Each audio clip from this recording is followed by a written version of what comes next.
Prime Educational Lab, and my name is Magdalene, and I'll be your biological science teacher. Today, we'll be talking about recognizing living things. As we all know, living things are things that have life in them. And scientifically, we have just two types of living things. We have the plants, and we also have animals. So if you're not the plants, scientifically you will be an animal. Okay, so we'll move on to identifying examples of what living things. So we have the lions, we have the elephants, we have the cheetahs, we have the cows, we have goats, sheep, dogs, we also have rats, rabbits, snails, worms, and our insects, ants, mosquitoes, etc. Now let's move on to the characteristics of living things. So there are certain few features that actually makes this classification or things that living things will have before they will be called living things. And there's an acronym actually for that, and it's called what? Mr. Ninja Card. Okay, so each of these letters, they represent certain things that animals and plants can do. Alright, so the first one we have here, we have what? Movement. Then the R stands for reproduction. We have the N, nutrition. Then I, irritability. Then we have growth. Then there's excretion. There's respiration. And then the C, competition, adaptation, and death. That will take us to differences between plants and animals. So all of these, we do them as animals. Animals do this differently from plants. So animals can move from one place to another. We have specialized organs for this. Okay, while plants only move according to what the dictates of the wind. Their leaves just keep going and then going. Then we have this other one called reproduction. So humans, animals will also have a way of bringing up others that looks like us. So for animals, we call it giving birth or laying eggs. Some animals lay eggs, others give birth. Then plants, they reproduce by just what?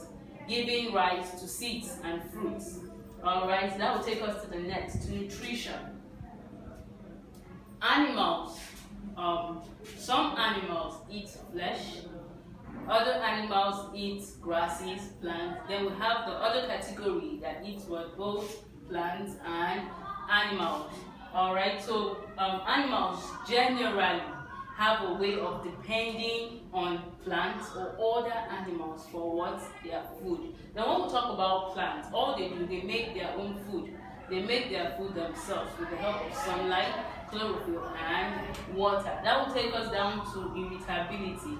Irritability means response to stimulus, response to situations and things around us. Okay, when it comes to animals, animals are fast. Trust me, if I bring a very loud system to make noise in this class, we all will jump out.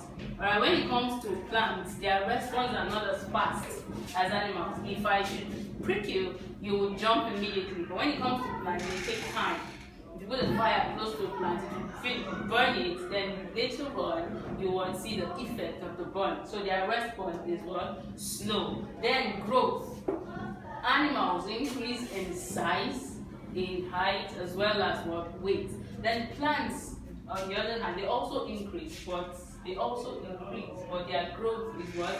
Apical. Alright, then we'll go to excretion.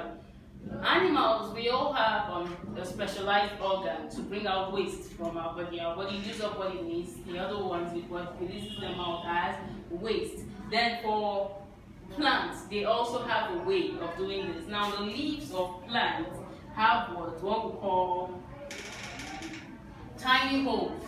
Alright, and these enable them to bring out excess water. Alright, so I'm sure early in the morning, some days you wake up, it didn't rain last night, and then you just see the leaves of these plants are somehow wet. So they release excess water from what? Their stomatas on the leaf. Then this takes us to respiration. Animals, we breathe. And then plants also have the way they respire. Okay, so animals, we breathe in oxygen and what breathe out carbon dioxide. When it comes to plants, they take in the carbon dioxide that we give out, and then they will give out oxygen for us to use. Then we have competition. Plants and animals generally compete for space, we compete for mates, we compete for food, and so many other things. Adaptation also is the next one. So plants and animals, we have the tenacity to adapt to what our environment, the weather. We might feel it a bit, but we adapt, we get used to.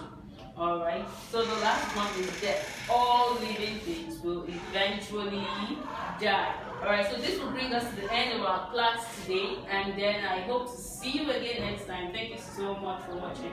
Bye.